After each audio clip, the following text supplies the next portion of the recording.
Bonjour à tous. Vous vous posez tous certainement des questions sur la taille de l'hortensia. Je vais vous proposer aujourd'hui une méthode qui marche. Regardez les résultats que j'ai eus l'année dernière.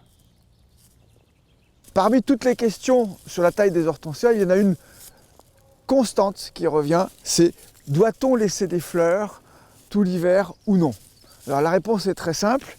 Moi je les laisse parce que d'abord ça anime le jardin, vous voyez, donc ça donne une petite animation, mais surtout ça protège comme une isolation thermique du gel. Exactement comme vous mettez la laine de verre sur votre toit, et ben ça fait le toit de l'hortensia et ça protège le pied des fortes gelées. On a donc laissé les fleurs tout l'hiver et à la fin de l'hiver, maintenant, on voit les bourgeons qui commencent à se réveiller et on pourra couper juste au-dessus du dernier bourgeon sur les cannes que l'on va laisser longues.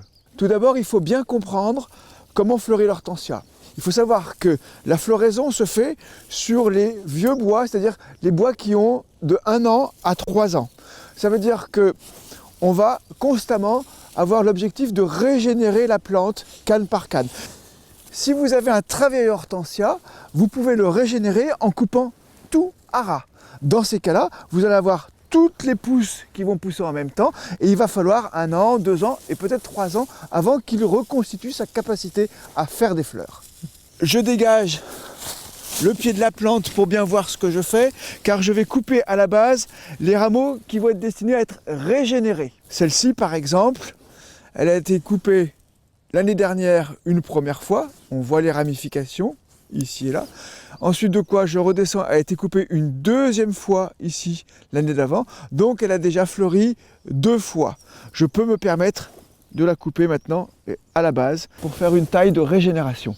À la base de ce rameau, je vois un bourgeon qui a déjà démarré. Je vais couper au-dessus du deuxième bourgeon à ce niveau-là. Je trouve aussi des rameaux qui sont malvenus ou chétifs. Je peux les couper ici à la base, à ce niveau-là. Ici. J'en profite toujours pour supprimer les bois secs que je trouve. Il ne faut pas oublier que la taille, c'est une taille aussi de soin. Et donc on va nettoyer la plante. Ça, vous voyez, c'est tout sec. J'observe cette canne. Elle a été coupée ici l'année dernière, on voit les ramifications, ici et là. Je redescends, elle a été coupée ici l'année d'avant, et je m'aperçois qu'elle a ici une régénération naturelle qui a porté fleurs. La coupe se fera à la base de la jeune ramification, de façon à éliminer le vieux, garder le jeune.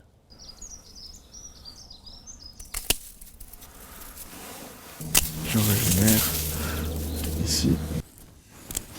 J'applique le même principe de régénération sur l'ensemble de la plante. Donc je vais nettoyer et je vais sélectionner les cannes que je vais garder.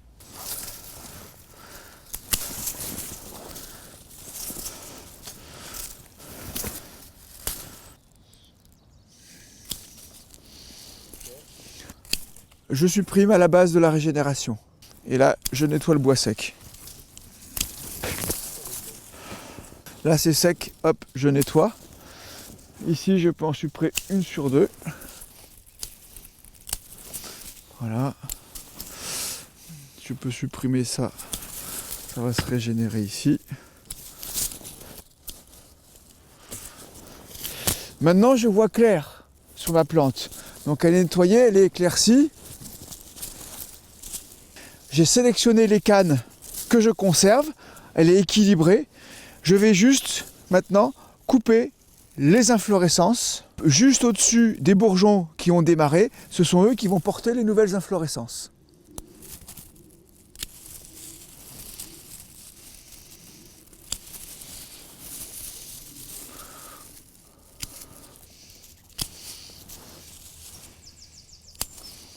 Je peux garder les inflorescences pour les asperger de parfum et en faire un pot pourri pour la maison. Au final, on a une plante qui est aérée, équilibrée, donc elle a gardé son harmonie. J'ai taillé l'étage haut, ici, les inflorescences. Un étage intermédiaire, ici, la régénération de cette année, au ras de la plante ici pour la régénération totale.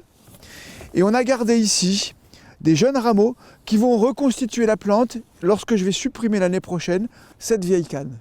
Avant, après, d'un fouillis de végétation, on en a fait une plante harmonieuse, toujours naturelle et bien organisée.